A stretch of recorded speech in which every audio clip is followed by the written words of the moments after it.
মায়ের গর্ভে আমি আল্লাহ মায়া করে বানাইলাম, সেখানে আমি আল্লাহ তাআলা তোরে কত দয়া করলাম। একা একা থাকবি, আমি আল্লাহ তাআলার ভালো লাগে না। 9 মাস 10 মাস পর্যন্ত আমি আল্লাহ মায়ের গর্ভে তোরে পাহারা দিলাম। এরপরে আবার দুনিয়াতে আসছে। দুনিয়াতে আসার সময় চিকিৎসা বিজ্ঞান বলে কোনো মানুষের ব্যথা যদি 40 ইউনিট হয়, ওই মানুষ আর বাঁচতে পারে না। কিন্তু তোমার আমার মা কত ব্যথা সহ্য করেছে। চিকিৎসা বিজ্ঞান বলে আমরা যখন দুনিয়াতে আসছি মায়ের ব্যথা ছিল 56 ইউনিটেরও বেশি। 40 ইউনিট ব্যথায় যেখানে মানুষ মারা যায়, 56 ইউনিট ব্যথা সহ্য করে মা বেঁচে আছে কার দয়ায়? জোরে বলেন কার দয়ায়? আমার আল্লাহ জানায় দেয় গোলাম, এরপরে যখন দুনিয়াতে আসছো আমি আল্লাহ তুই কি খাবি তোর টেনশন নাই। একটা পশু পাখি নিজের খাবার নিজে ব্যস্ত হয়ে যায়, নিজের তালাশে নেমে যায়, তুই দুর্বল কেমনে খাবি জানো না। কিন্তু আমি আল্লাহ তোর মায়ের বুকে তোর জন্য খাবারের ব্যবস্থা করে দিয়েছি। এমন খাবার বানাইলাম গোটা দুনিয়ার বিজ্ঞান মিলে এক ফোঁটা মায়ের দুধের বিকল্প বানাতে পারবে না। ঠিক কিনা জোরে বলেন? আমার আল্লাহ কয় বয়স যখন 2 বছর 2.5 বছর হয়ে যায়, তোর ভাত খাওয়ার বয়স হলো, ভাত খাবি কি দিয়া?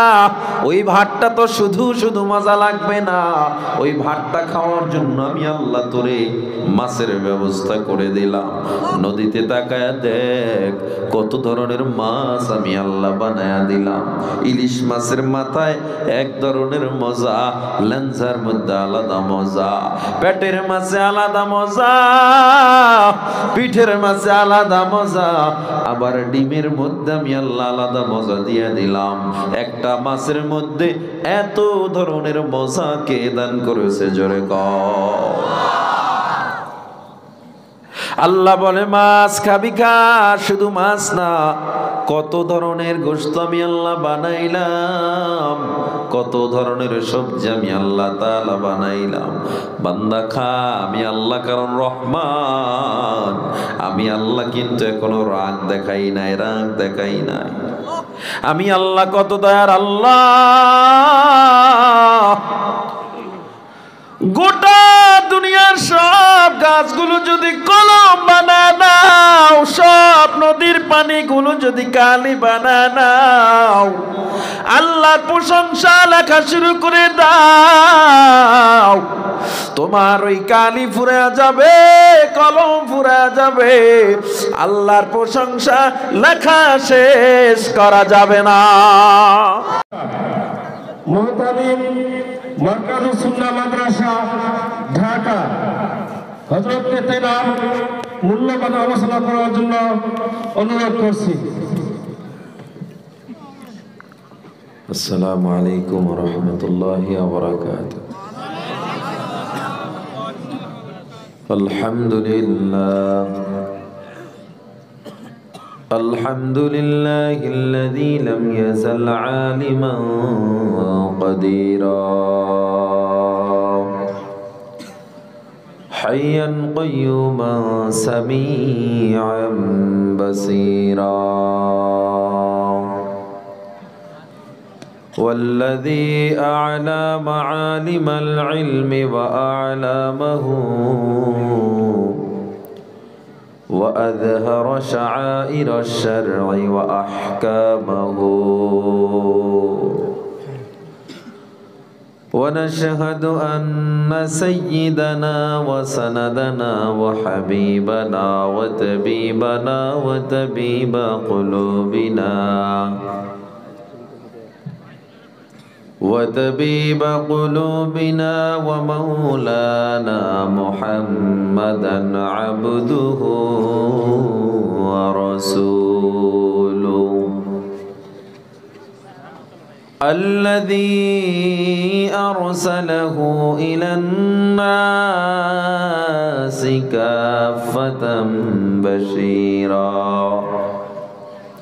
كافة بشيرا ونذيرا وداعيا إلى الله بإذنه وسراجا منيرا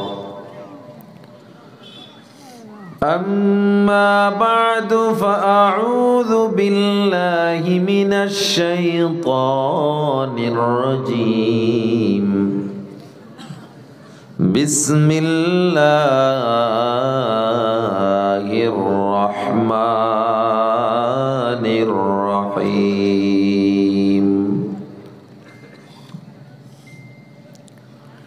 كيف تكفرون بالله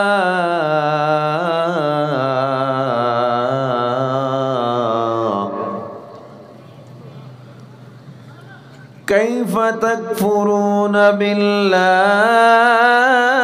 وكنتم أمواتا فأحياكم ثم يميتكم ثم يحييكم ثم إليه ترجعون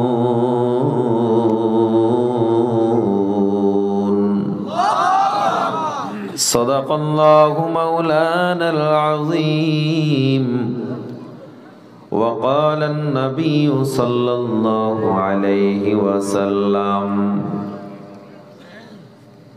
من أحب لله وأبغض لله وأعطى لله ومنع لله فقد استكمل الإيمان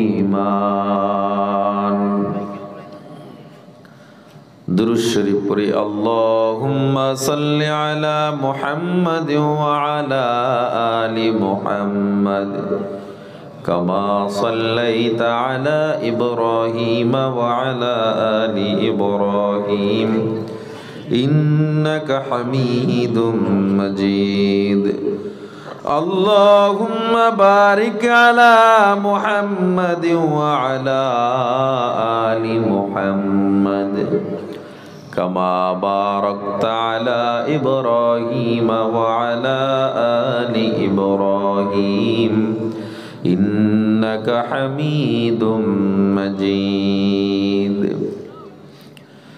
मौत को समझा है जाहिल इख्तिताम जिंदगी दर हकीकत मौत तेरे इब्तिदाए जिंदगी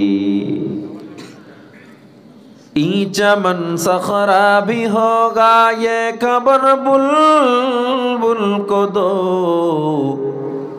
ताकि अपनी जिंदगी को सोच कर कुर्बा करे जिंदगी है अज़बराए बंदगी जिंदगी बेबंदगी शर्मिंदगी आयश उशरत के लिए दुनिया नहीं याद रख तू बंदा है मेहमान नहीं ला इलाहा इल्लल्लाह ला इलाहा इल्लल्लाह ला इलाहा इल्लल्लाह ला इलाहा इल्लल्लाह ला इलाहा इल्लल्लाह ला इलाहा इल्लल्लाह ला इलाहा इल्लल्लाह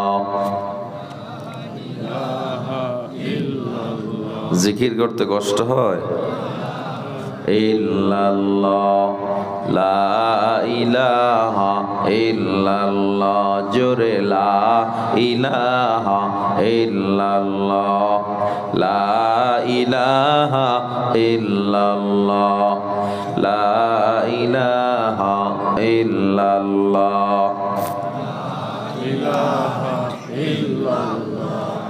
লা ইলাহা ইল্লাল্লাহ মুহাম্মাদুর রাসূলুল্লাহ।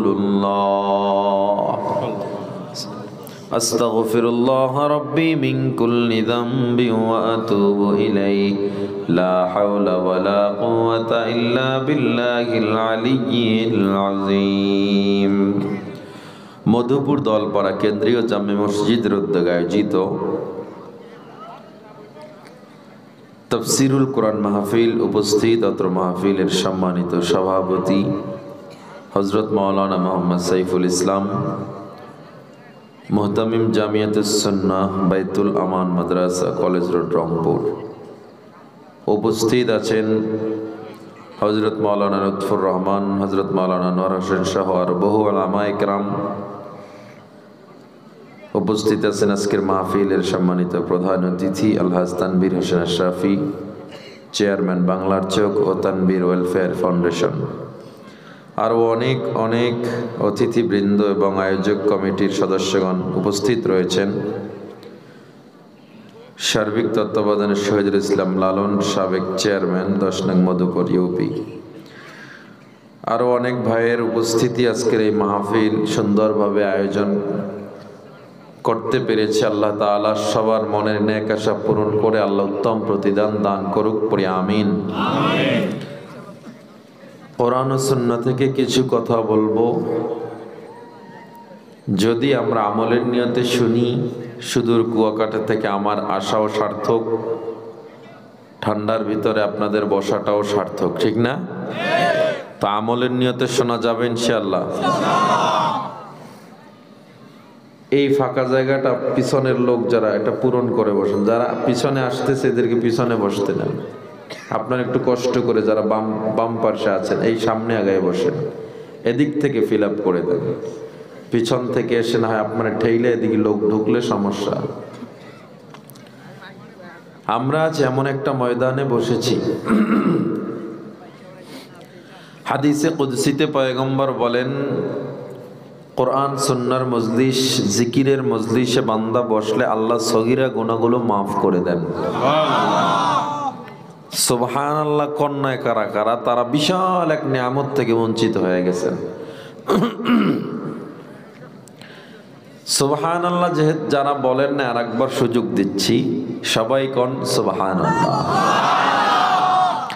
এই যে সুবহানাল্লাহ বলছেন, আবু হুরায়রা রাদিয়াল্লাহু তাআলা আনহু থেকে হাদিস বর্ণনা করা হয়, একবার সুবহানাল্লাহ বললে আল্লাহ বান্দার জন্য জান্নাতে একটা ফলের গাছ তৈরি করে দেন।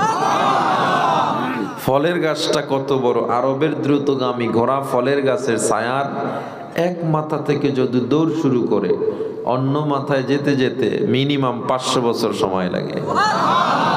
কয় না? এখন বলে না সুবহানাল্লাহ। আল্লাহ নবীজি বুখারীতে বলেন, মান ক্বালা সুবহানাল্লাহ, মান ক্বালা সুবহানাল্লাহি ওয়াল হামদুলিল্লাহি ওয়াল্লাহু আকবার ওয়া লা ইলাহা ইল্লাল্লাহ তামলাউ মা বাইনাস সামাওয়াতি ওয়াল আরদ। একবার সুবহানাল্লাহ কইবেন, আল্লাহ কি পরিমাণ সওয়াব দেয়! আসমান জমিনের মধ্যখানের ফাঁকা জায়গা আল্লাহ সওয়াব দিয়ে পরিপূর্ণ করে দেন। এক হাদিসে আসছে, কুতিবাত লাহু 20 হাসানাত। 20টা নেকি যে আল্লাহ দেয়, এক সুবহানাল্লাহ, এই 20টা নেকির পরিমাণ কেমন? কয় আসমান জমিনের ফাঁকা ভরে যায়। কয়টা নেকি? তাহলে এই ময়দান আসতে পেরে আমরা খুশি না বেজার? আপনাদের ঘুমে ধরে নাই তো? জিকিরের যে আওয়াজ আর দুরুদের অবস্থা, সালাম দিছে উত্তর তো লন নাই, এতে মনে হয় যে সবাই না খাই আসছেন আজকে ময়দানে। খাইয়ে আসছেন তো না যাইয়া খাইবেন? যাক, তাইলে একটু জোরে জবাব দিবেন, পারবেন তো ইনশাআল্লাহ? আল্লাহ কবুল করেন। ছোট্ট একটা আয়াতে কারিমা তেলাওয়াত করেছি। আল্লাহ তাআলা বলেন, কাইফা তাকফুরুনা বিল্লাহ, কাইফা লিতাতবিখ, ধমকের সাথে আল্লাহ বলে, কাইফা কেমনে পারো, তাকফুরুনা বিল্লাহ, আল্লাহকে অস্বীকার করতে কেমনে পারো। ওয়া কুনতুম আমওয়াতা, অথচ তুমি একসময় ছিলে মৃত্যু। ফাআহইয়াকুম, আমি তোমাকে জীবিত করছি। সুম্মা ইউমীতুকুম, আবার তোমারে মারব। সুম্মা ইউহয়িকুম, আবার জীবিত করব। সুম্মা ইলাইহি তুরজাউন, এরপরে আমি তোমাকে কিয়ামতের দিন উঠাবো, প্রত্যাবর্তিত করব। তাহলে আল্লাহ তাআলা আমাদেরকে এই ধমক দিয়ে কি বুঝাতে চান? তাফসীরে রুহুল মানি আল্লামা ইবনে আব্বাস রাদিয়াল্লাহু আনহু বলেন, আল্লাহ ধমক দিয়ে বুঝাতে চান যে আমি তোরে কি দেই নাই, কি দয়া করি নাই, এরপর আমারে কেন মানো না? আমাদের জীবনকে 5 ভাগে ভাগ করা হয়েছে। সবাই হাত উঠায় বলেন কয় ভাগে? ওয়াজ মুখস্থ করে যাবেন, পারবেন না ইনশাআল্লাহ। কয় ভাগে? 5 ভাগে। 1 নম্বরে আলমে আরওয়াহ, রূহ জগৎ। 2 নম্বরে আলমে আরহাম, মায়ের গর্ভ। 3 নম্বরে দুনিয়া। 4 নম্বরে আলমে বারজাখ, কবরের জগৎ। 5 নম্বর ইয়াউমুল হাশর, কিয়ামতের ময়দান। কয়টা অধ্যায় আমাদের জীবনে? এই 5টা অধ্যায়ের মধ্যে আল্লাহ 3 জায়গায় শুধু দয়া করবেন, 2 জায়গায় শুধু রাগ দেখবেন আল্লাহর। আল্লাহর একটা নাম রহমান আর একটা নাম কহ্হার। রহমান অর্থ দয়ালু, কহ্হার অর্থ রাগী। আল্লাহ বলে আমার রহমান নামের কার্যক্রম দেখবি এই 3 জগতে, শেষ 2 জগতে দেখবি কহ্হার নামের রাগী কার্যক্রম। আল্লাহ কেমনে দয়া করছেন? উদাহরণস্বরূপ, আল্লাহ তাআলা প্রথমে আমাদেরকে রূহ জগৎ থেকে দ্বিতীয়বার মায়ের গর্ভে যখন আনলেন, রূহ জগতে আল্লাহ দয়া করলেন। রূহ জগতে আল্লাহ তাআলা দয়া করার পর মায়ের গর্ভে আল্লাহ যখন আলমে আরহামে আনলেন, আল্লাহ বলে মায়ের গর্ভে তুই একা থাকবি, এটা আমি আল্লাহ তাআলার কাছে ভালো লাগে নাই। যে জন্য আমি আল্লাহ মায়ের গর্ভে তোমারে 10 মাস পর্যন্ত ফেরেশতা দিয়া পাহারা দিয়েছি। 1 ফোঁটা নাপাক পানিরে আমি আল্লাহ মর্দন করাইয়া, 1 ফোঁটা নাপাক পানিকে আমি আল্লাহ রক্তপিণ্ড বানাইলাম, রক্তটারে মাংসপিণ্ড বানাইলাম, মাংসটাকে আবার আমি আল্লাহ হাড্ডিতে পরিণত করলাম।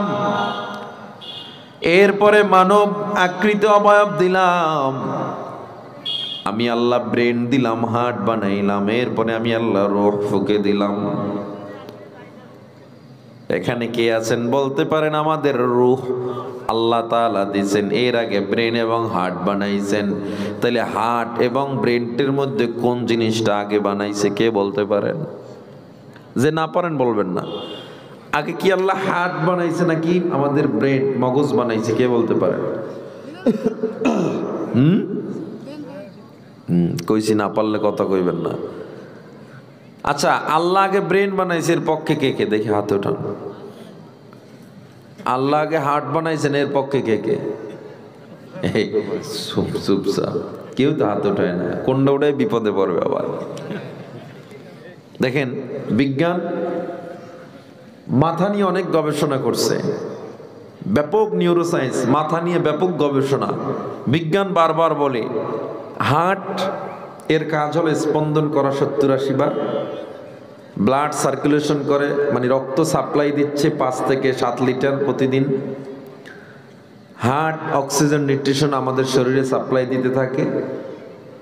হার্টের আর কোনো কাজ নাই।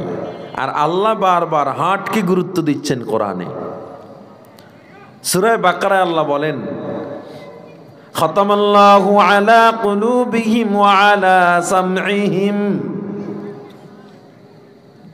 আল্লাহ বলে আমি বেঈমান কাফেরদের অন্তরের উপরে মোহর মারছি। আল্লাহ কি বলছে? মাথার উপরে মোহর মারছে। তাহলে তারা কি ভাবেন অন্তর দিয়া? আবার দেখেন সূরা মুলকে আল্লাহ বলছেন, وَأَسِرُّوا قَوْلَكُمْ أَوْ اجْهَرُوا بِهِ إِنَّهُ عَلِيمٌ بِذَاتِ الصُّدُورِ। তুমি প্রকাশ্যে গোপনে যা করো অন্তরের খবর জানে আল্লাহ। তার মানে আল্লাহ আবার কি বলছেন? অন্তরের কথা, হার্টের কথা। কোরআনের ৩৫ জায়গা আল্লাহ খালি হার্টের কথা বলে, বিজ্ঞান কয় না, হার্ট দিয়ে মানুষ ভাবে না। আল্লাহ কয় হার্ট দিয়ে ভাবো, ব্রেন দিয়েও ভাবে, কারণ ব্রেন তো বানাইছে কে? এখন বিজ্ঞান বারবার বলে না মানুষ ব্রেন দিয়েই ভাবে, হার্ট দিয়ে ভাবে না। বিজ্ঞান আর কোরআন কি সাংঘর্ষিক? বিজ্ঞান কোরআন কিন্তু সাংঘর্ষিক না। হয়তো বিজ্ঞান অনেক কিছু মানে নাই, পরবর্তীতে আইসা সেই কোরআনের পথেই বাধ্য হইছে আসতে, এবং কোরআনের কথাই মেনে নিতে বাধ্য হইছে শেষমেশ। কিন্তু হার্টের ব্যাপারে বিজ্ঞান শক্ত না। আল্লাহ যে বারবার হার্টের কথা ৩৫ জায়গায় বলছে, আসলে হার্ট দিয়ে মানুষ ভাবে না। ফাইনালি 1981 সনে ডক্টর জে অ্যান্ড্রু আরমোর, উনি, আপনারা ওয়েবসাইটে গেলে এখনো সার্চ দিলে পাবেন, the little brain in the heart, বিশাল একটা আবিষ্কার। এই বিজ্ঞান আইসা 81 সালে বলতেছে না, ব্রেনটের মতো হার্টও চিন্তা করতে পারে। সুবহানাল্লাহ। তাইলে এক বিজ্ঞান মানছে কিনা? কিন্তু বাকি বিজ্ঞানীরা মানে না। মানাটা তো মানার মতো হতে হবে, তাইলে না বুঝবেন যে না কোরআন কত শক্তিশালী, ঠিক না? ওরা না মানলেও কি কোরআন দুর্বল? কিন্তু ওরা যদি মেনে নেয় তখন বোঝা যায় আসলে কত শক্তিশালী কোরআন, ক্লিয়ার হয়। মানে না। বিজ্ঞান বলে, আমাদের মাথা দেখেন, নর্থ ইস্ট ইউনিভার্সিটির প্রফেসর, উনি কত বিশাল একটা মাথা নিয়ে গবেষণা করেছে। আমাদের মাথার মধ্যে 100 কোটি নিউরন রয়েছে। 100 কোটি রগ আছে না, চিকন চিকন। আমরা যখন কোনো চিন্তা করি, রগের ভিতরে বিদ্যুৎ তৈরি হয়। তো বিদ্যুৎগুলো কি পরিমাণ, বলে 25 ওয়াটের একটা বাল্ব মাথায় লাগালে ভিতরে বাল্ব জ্বলে উঠবে। আমাদের কোষ, গমের দানার মতো ব্রেনটে কোষ আছে না, এক একটা কোষের মধ্যে 1 লক্ষ নিউরন আল্লাহ তৈরি করেছে। মাথা একটা মেমোরি, কি জোরে বলেন? আমরা যা বলি মুখস্থ রাখি, এটা থাকে কই?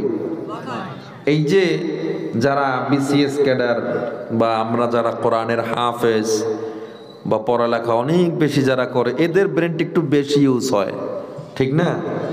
বিসিএস ক্যাডার যারা ম্যাজিস্ট্রেট বা প্রশাসনের ঊর্ধ্বতন কর্মকর্তা, বিসিএস দিয়ে এরপরে কি হয়েছে, ওই প্রশ্ন কিনা বিসিএস দিয়ে এডি না, বুঝেন নাই?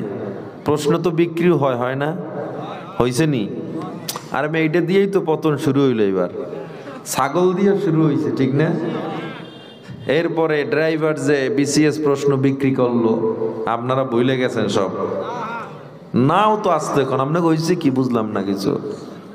আপনারা যদি জবাব না দেন বলেন, মোনাজাত দিয়ে বাড়ি যাইগা। তা হ্যাঁ না, একটু জোরে কওয়া যায় না? নাহলে ঘুমান, আমি অস করে যাইগা। ভাই বক্সের একটু সাউন্ড বাড়ান। তাহলে এদের ব্রেন বেশি ইউজ হয়। তাও কত পার্সেন্ট জানেন? আমাদের ব্রেনটের 100%-এর মাত্র 7 থেকে 8% ইউজ হয়। যারা বেশি পড়ালেখা করে তারা সর্বোচ্চ। তাহলে এতটুকু ব্রেন ইউজ হয়, তাহলে আমার ব্রেনের পরিমাণ কত? আপনার মোবাইলে ধরেন 200 GB স্টোরেজ আছে, বা 1000 বা 1 টেরাবাইট আছে, অনেক বেশি। কতদিন? 5 দিন ভিডিও চলবে, এই পরিমাণ একটা মেমোরি থাকতে পারে, আর বেশি না। কয়দিন ভিডিও চলবে? মাথায় কি পরিমাণ ভিডিও রাখা যাবে? একটা টিভিতে আপনি যদি ভিডিও স্টার্ট করেন আর মাথার ভিডিও ছাড়েন, কি পরিমাণ ভিডিও মাথায় থাকবে? বলে 350 বছর ওই ভিডিও দেখা যাবে। কত বছর? 350 বছর ভিডিও দেখা যাবে। মাথার মধ্যে আল্লাহ এত স্পেস রেখেছেন। আল্লাহ তাআলা বলে হার্ট দিয়া চিন্তা করো, হার্টের কথা আল্লাহ বলে, বিজ্ঞান মানে না। 2024 সালে ফেব্রুয়ারিতে আইসা বিজ্ঞান সবাই মেনে নিয়েছে না, ব্রেনটের মতো হার্টের মধ্যে আর একটা ব্রেন আল্লাহ তৈরি করেছে। এবং শুধু চিন্তা করে তা না, চিন্তার পরিমাণটা কত। একটা মানুষ অ্যাক্সিডেন্ট হয়েছে ধরেন রংপুর শহরে, আপনি এখান থেকে শুনে একটু খারাপ লাগছে, ঠিক না? লাগছে না? আমাদের আবু সাইদ যখন বুক পেতে দিল, পুরো বাংলাদেশ কাঁদছে না? কাঁদছে কিনা? তো আমাদের যে অন্তরে একটা উপলব্ধি হয়েছে সাথে সাথে, যেদিন আবু সাইদ গুলি খায় সেদিন আমি ওমান, আমি সেখানে বসে আমার চোখের পানি পড়ছে, তার মানে আমার অন্তরে কি লাগছে? ব্যথা লাগছে।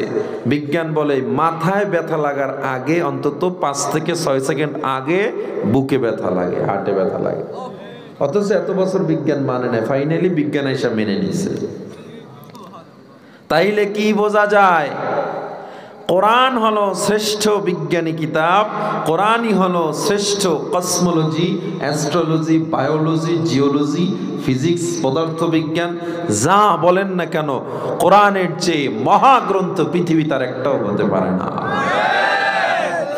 ঠিক কিনা বলেন? এজন্য আমার আল্লাহ তাআলা বলে, বান্দা মায়ের গর্ভে আমি আল্লাহ মায়া করে বানাইলাম, সেখানে আমি আল্লাহ তাআলা তোরে কত দয়া করলাম। একা একা থাকবি, আমি আল্লাহ তাআলার ভালো লাগে না। 9 মাস 10 মাস পর্যন্ত আমি আল্লাহ মায়ের গর্ভে তোরে পাহারা দিলাম। এরপরে আবার দুনিয়াতে আসছে।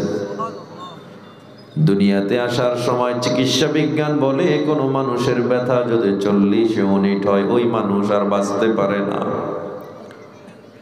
কিন্তু তোমার আমার মা কত ব্যথা সহ্য করেছে। চিকিৎসা বিজ্ঞান বলে আমরা যখন দুনিয়াতে আসছি মায়ের ব্যথা ছিল 56 ইউনিটেরও বেশি। 40 ইউনিট ব্যথায় যেখানে মানুষ মারা যায়, 56 ইউনিট ব্যথা সহ্য করে মা বেঁচে আছে কার দয়ায়? জোরে বলেন কার দয়ায়? আমার আল্লাহ জানায় দেয়, গোলাম এরপরে যখন দুনিয়াতে আসছো আমি আল্লাহ তুই কি খাবি তোর টেনশন নাই। একটা পশু পাখি নিজের খাবার নিজে ব্যস্ত হয়ে যায়, নিজের তালাশে নেমে যায়, তুই দুর্বল কেমনে খাবি জানো না। কিন্তু আমি আল্লাহ তোর মায়ের বুকে তোর জন্য খাবারের ব্যবস্থা করে দিয়েছি। এমন খাবার বানাইলাম গোটা দুনিয়ার বিজ্ঞান মিলে এক ফোঁটা মায়ের দুধের বিকল্প বানাতে পারবে না। ঠিক কিনা জোরে বলেন? আমার আল্লাহ কয় বয়স যখন 2 বছর 2.5 বছর হয়ে যায়, তোর ভাত খাওয়ার বয়স হলো, ভাত খাবি কি দিয়া? ওই ভাতটা তো শুধু শুধু মজা লাগবে না, ওই ভাতটা খাওয়ার জন্য আমি আল্লাহ তোরে মাছের ব্যবস্থা করে দিলাম। নদীতে তাকায় দেখ কত ধরনের মাছ আমি আল্লাহ বানায়া দিলাম। ইলিশ মাছের মাথায় এক ধরনের মজা, লেন্সার মধ্যে আলাদা মজা, পেটের মাছে আলাদা মজা, পিঠের মাছে আলাদা মজা, আবার ডিমের মধ্যে আমি আল্লাহ আলাদা মজা দিয়ে দিলাম। একটা মাছের মধ্যে এত ধরনের মজা কে দান করেছে? জোরে কও। আল্লাহ বলে মাছ খাবি খা, শুধু মাছ না কত ধরনের গোশত আমি আল্লাহ বানাইলাম, কত ধরনের সবজি আমি আল্লাহ তাআলা বানাইলাম।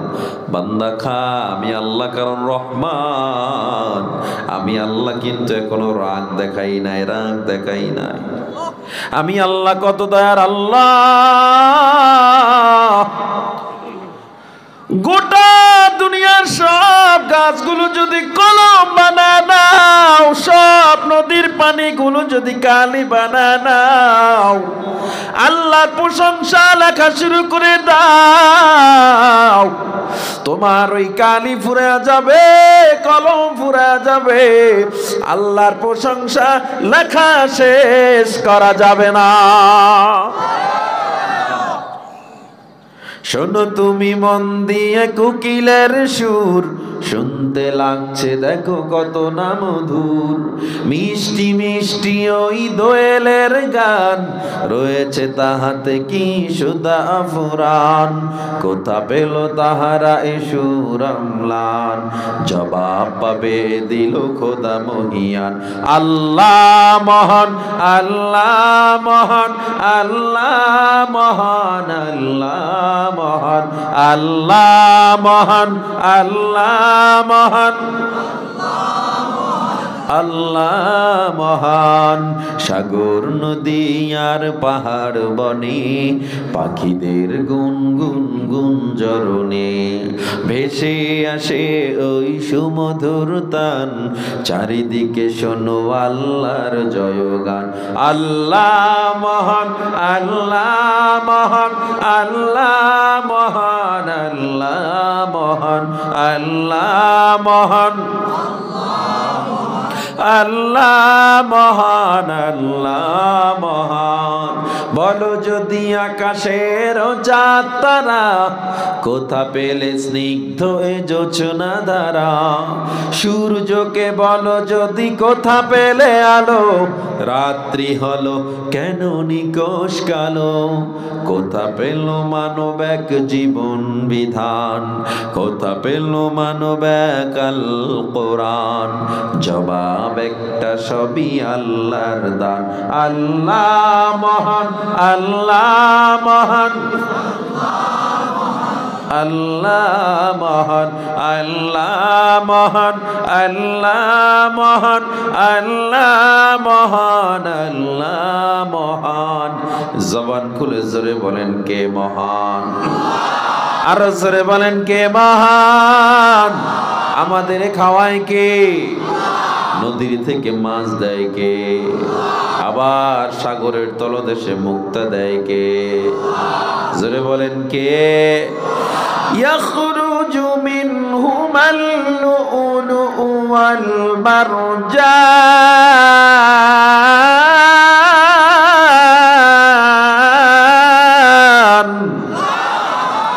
ফাবিআইয়ি আলাই রাব্বিকুমা তুকাযযিবান।